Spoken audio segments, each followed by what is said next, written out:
My fiancé said, "Your mom can't sit at the head table. She'll ruin the aesthetic for photos." I said, "Whatever makes you happy." Then I called the photographer and canceled everything, including the marriage license appointment. The venue refund check I deposited into my mom's account made her take us both to Italy.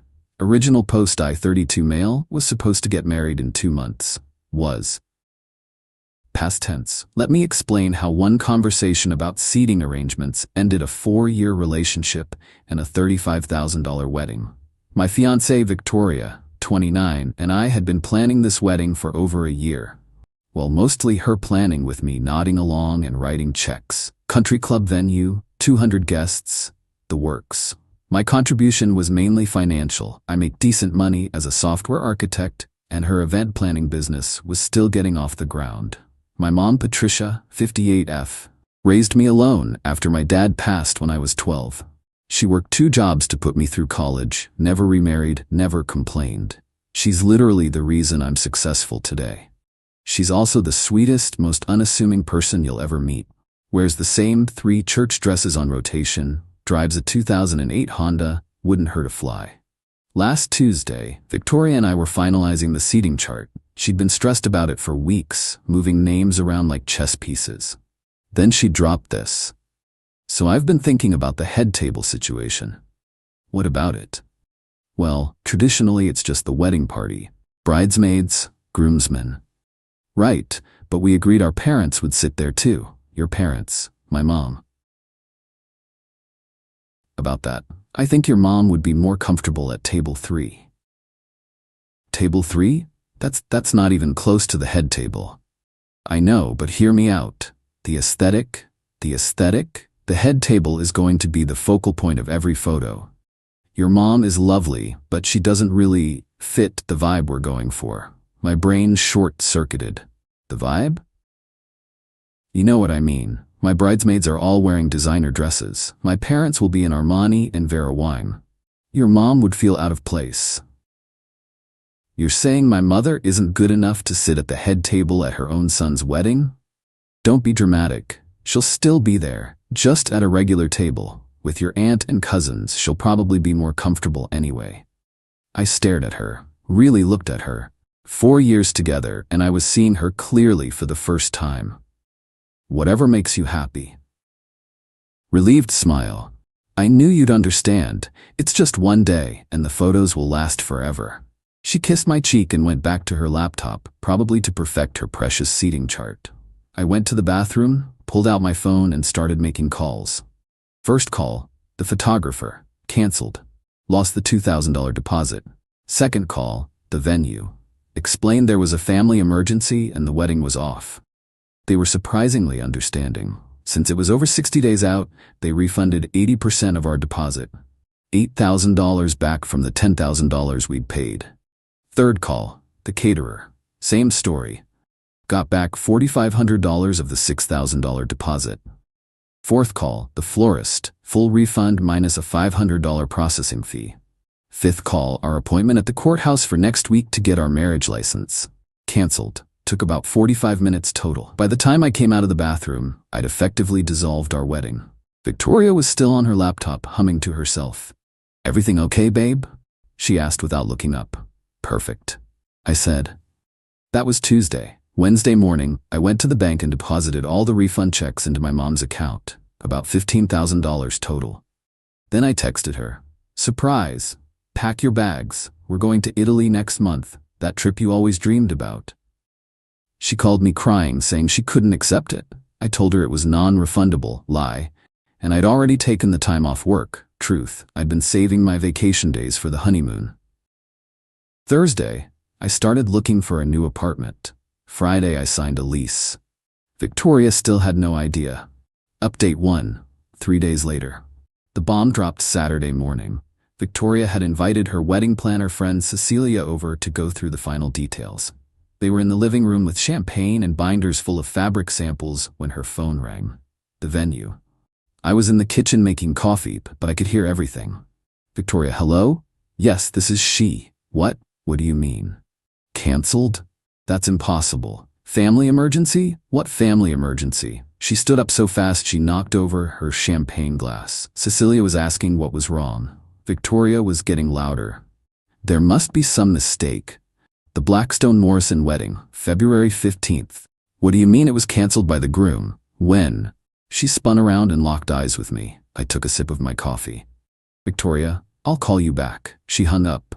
The room was dead silent except for the champagne fizzing on the carpet. Victoria, Derek, what did you do?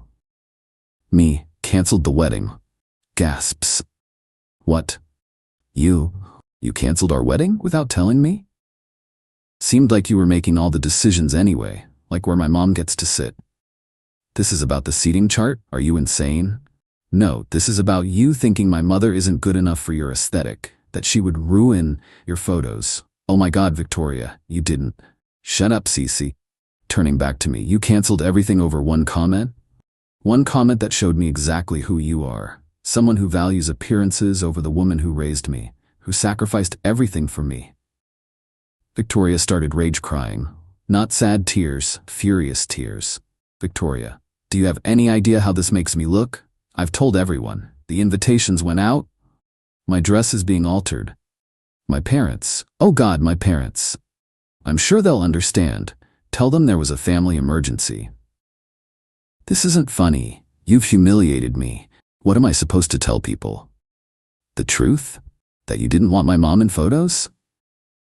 Cecilia was frantically texting, probably alerting the bridesmaid group chat. Victoria's phone started pinging non-stop. You're gonna fix this, right now. Call them back and rebook everything. Can't. Already got the refunds. Spent them. Spent them?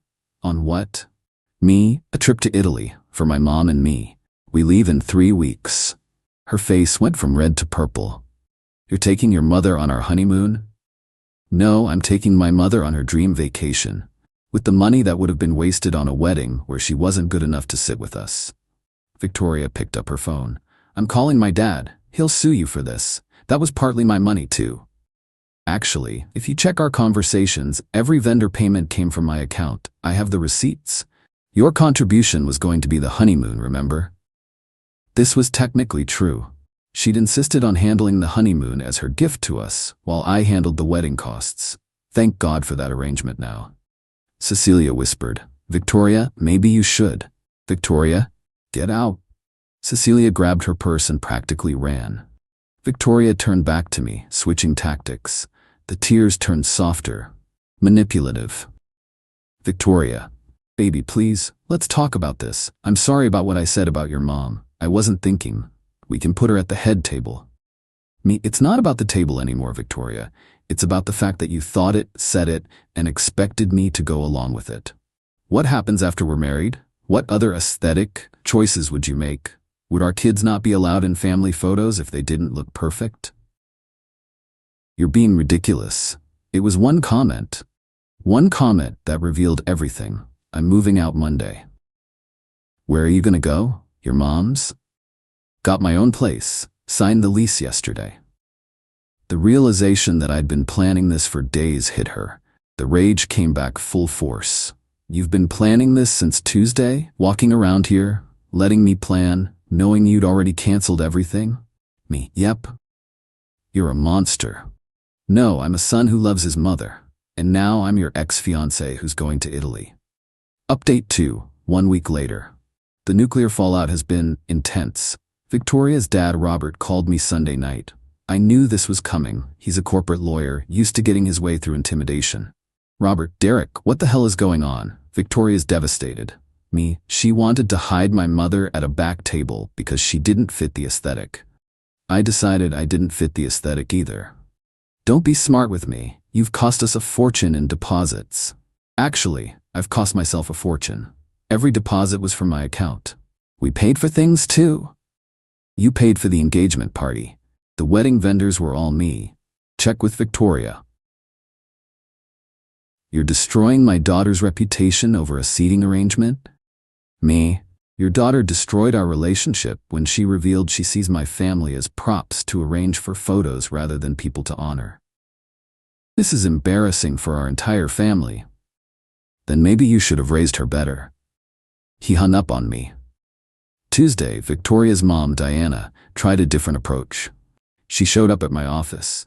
Security called up, and against my better judgment, I met her in the lobby. Derek, sweetheart. Victoria told me everything. She admits she was wrong about Patricia. Completely wrong. She's been in therapy twice this week already. Therapy? It's been 5 days. She's taking this seriously. She wants to be better. For you is no future family. Diana's mask slipped a bit. You're really going to throw away 4 years over this? Yes. That's crazy. You know she loves you. She loves the idea of me. Successful guy who funds her lifestyle and doesn't complain, but she doesn't respect me or my family. Patricia wouldn't want this. She wouldn't want to be the reason. Don't you dare use my mother's kindness against her. Yeah, she'd probably tell me to forgive Victoria because she's that good of a person, which is exactly why Victoria's comments were so vile. Diana pulled out her phone. At least talk to her. She won't eat, won't sleep. Me, not my problem anymore. I walked back to the elevator. Diana shouted after me, "You'll regret this. She was the best thing that ever happened to you." Wednesday was interesting. Apparently, Victoria decided to have a survivor's party instead of the bachelorette party she'd planned. Posted all over Instagram about dodging a bullet, and when someone shows you who they are, believe them. The irony was lost on her. Her bridesmaid squad rallied around her, posting about toxic masculinity and manipulation. One of them, Brittany, posted a long thing about how I was clearly threatened by successful women and had sabotaged Victoria out of insecurity. My buddy Marcus screenshotted everything and sent it to me. Bro, they're spinning this hard. I didn't care. Let them have their narrative. But then Victoria crossed a line. She posted a photo of my mom from last Christmas. My sweet mother in one of her church dresses, smiling at the camera. The caption, "Some people just can't handle elevating their circumstances. Generational mindsets are hard to break. No judgment though. Know your worth. Stay in your lane." Now I was pissed. I don't do social media much, but I posted once. A side-by-side photo, one of my mom working 2 jobs, studying with me at the kitchen table when I was a kid. I'd scanned it from an old album. The other was Victoria's vision board for the wedding with pictures of designer dresses and luxury items. My caption, "One of these women worked 16-hour days to put me through school." The other wanted to hide her at a back table because she didn't fit the aesthetic. The wedding is off. Use the hashtag Team Patricia if you know what real class looks like. It went mini viral in our circle. Victoria's cousin actually commented Team Patricia with a heart emoji before deleting it an hour later. Thursday, the flying monkeys intensified. Her aunt called my mom directly, trying to guilt her into convincing me to reconsider. Mom shut that down fast. "My son makes his own decisions," she told them. And I raised him to recognize when someone shows him disrespect. Then came Friday's drama. Victoria had apparently been telling vendors I'd stolen money from her, trying to get them to refuse the refunds. The venue called me to confirm there was no theft involved. "No," I told them. "I have all the receipts showing the payments came from my accounts. She's just angry." The venue manager sighed. "We've had 3 calls from her father threatening legal action. Just wanted to make sure we're in the clear." You are. The contracts were in my name. That evening, I got a text from an unknown number. It was James, Victoria's ex from before me. "James, heard you escaped. Took me 2 years to recover from her. She tried to make me uninvite my sister from our engagement party because she was plus-sized, said it would throw off the photos. You did the right thing." I screenshot that one, just in case. Update 3. 2 weeks later. The extinction burst, apparently that's what it's called when someone loses control and goes all out, hit last weekend. Saturday afternoon, I was at my new apartment assembling furniture when I got a call from my mom. She was crying. "Mom, Derek, Victoria's here, at my house, with her parents." "Me what? Don't let them in." "I didn't. They're on my lawn. Diana keeps ringing the doorbell, and Robert he's taking pictures of my house." I drove over there doing 20 over the limit. When I pulled up, sure enough, the whole Blackstone family was on my mother's lawn. Victoria in full makeup and a designer outfit, Diana holding a bouquet of flowers, Robert with his phone out recording everything. "What the hell are you doing here?" Victor running to me. Derek, we need to talk. You won't answer my calls. Me, because we're done. And now you're harassing my mother? We're trying to extend an olive branch. Diana wanted to apologize to Patricia personally. By ambushing her at her home? We brought flowers and an invitation to lunch at the club. My mom appeared in the doorway, looking stressed but holding her ground. I appreciate the gesture, but I'd like you all to leave. Victoria started crying. Patricia, please, tell him to give me another chance. I'm so sorry about what I said. I want you at the head table. You can even bring a +1. The condescension was still there, even in her apology. My mom caught it too. Mom, Victoria, dear, I don't need your permission to exist in my son's life. Now please leave my property. Robert stepped forward. Now let's all calm down. No, you're trespassing. Leave now or I'm calling the police. You wouldn't dare. I pulled out my phone and dialed 911, putting it on speaker. Hi, I need to report trespassing at address. 3 individuals who have been asked to leave multiple times. Victoria's eyes went wide. You're seriously calling the cops on us? The operator confirmed a unit was on the way. The Blackstones scrambled to their Mercedes and peeled out. But not before Victoria screamed out the window. You're going to die alone, Derek. No one else will ever love you like I did. Promise? I shouted back.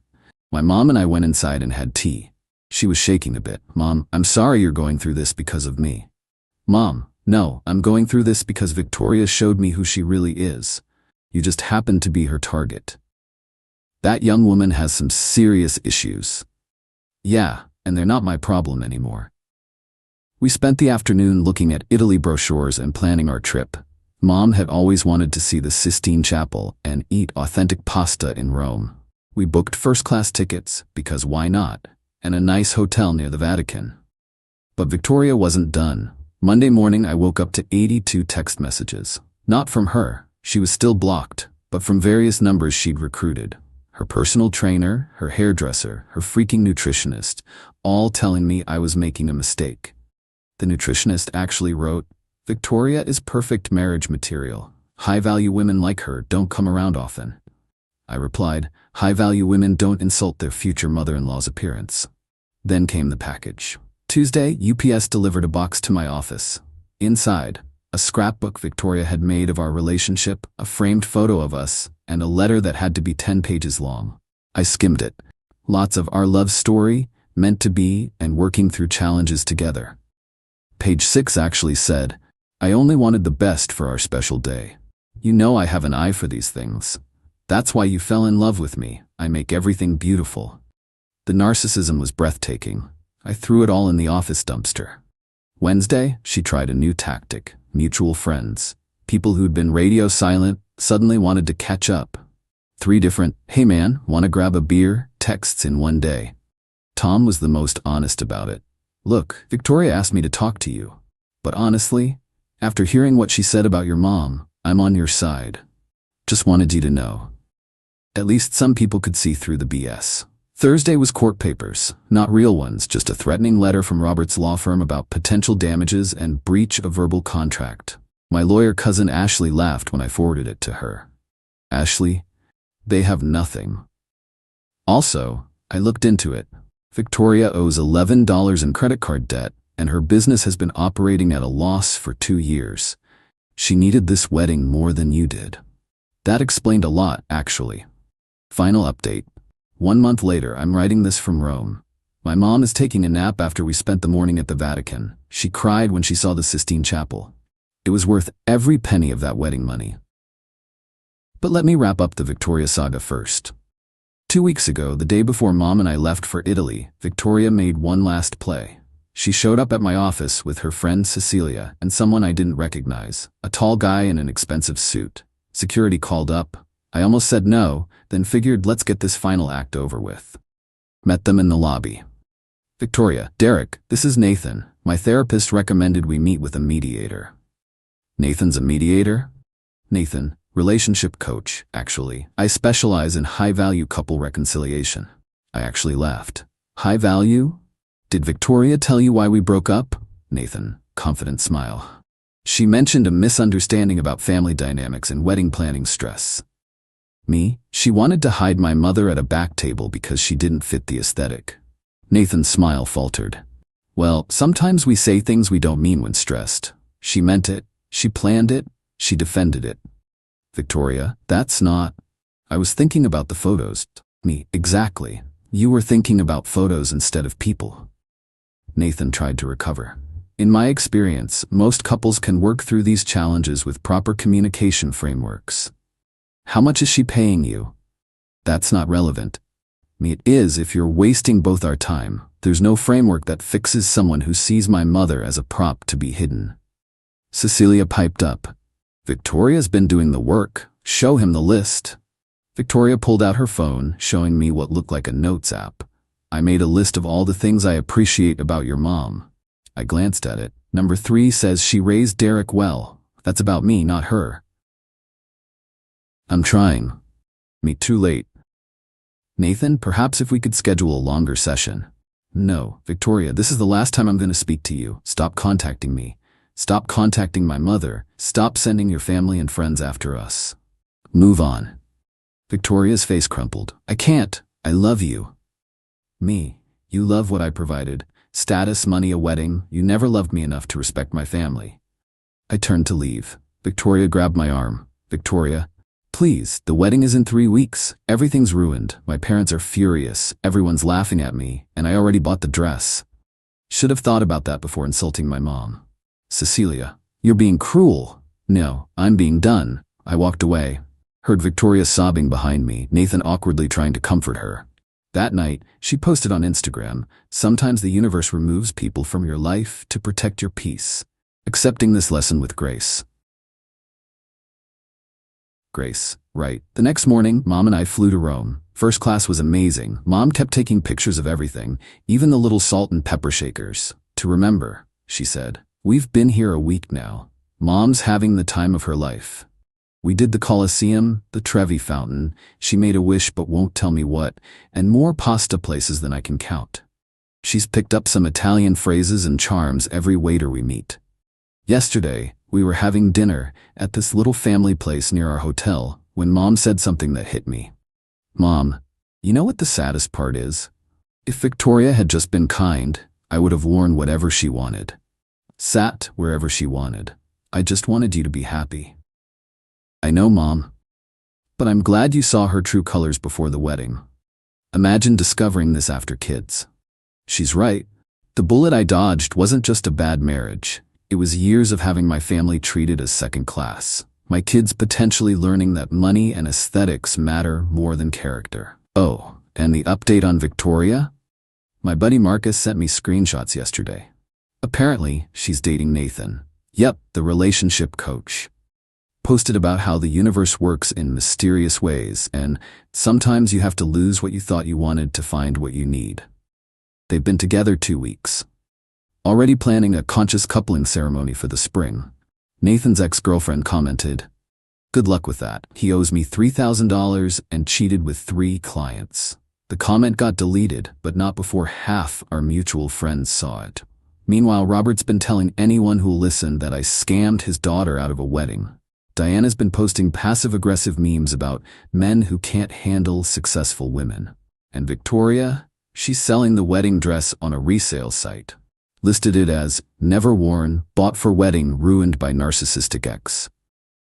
The listing includes our whole story from her perspective, painting me as the villain who canceled her dream wedding over a tiny misunderstanding about seating. Someone who knows the real story commented asking why she didn't mention insulting the groom's mother. That comment also got deleted. But the best part? Last night at dinner, Mom raised her wine glass and said, to my son, who knows my worth isn't measured in designer labels. We clinked glasses as the sun set over Rome, and for the first time in months, I felt completely at peace. No wedding stress, no toxic in-laws, no pretentious aesthetics. Just me and the woman who actually deserves to be celebrated. Worth every canceled deposit. Worth every angry text. Worth all of it. Tomorrow we're heading to Florence. Mom wants to see the David. Now that's an aesthetic worth appreciating, she said. She's not wrong. Edit. Since some people asked, yes, I kept the ring. Sold it last week and put that money toward renovating Mom's bathroom. She's wanted a walk-in shower for years. The contractor starts next month. That ring's finally going towards something worthwhile. Edit 2. And for those saying I should have communicated better, I communicated exactly what she needed to know. Her behavior was unacceptable. When someone tells you your mother isn't good enough for their photos, there's no conversation that fixes that. That's not a communication issue, it's a character issue. You don't negotiate with that level of disrespect. Final thought? If your partner ever makes you choose between them and your family, barring actual toxic abusive situations, choose the one who's proven they'll be there for you. In my case, that was the woman who worked herself to the bone so I could have a better life, not the woman who wanted to hide her because she didn't match the decor. Ciao from Rome. Mom says hi.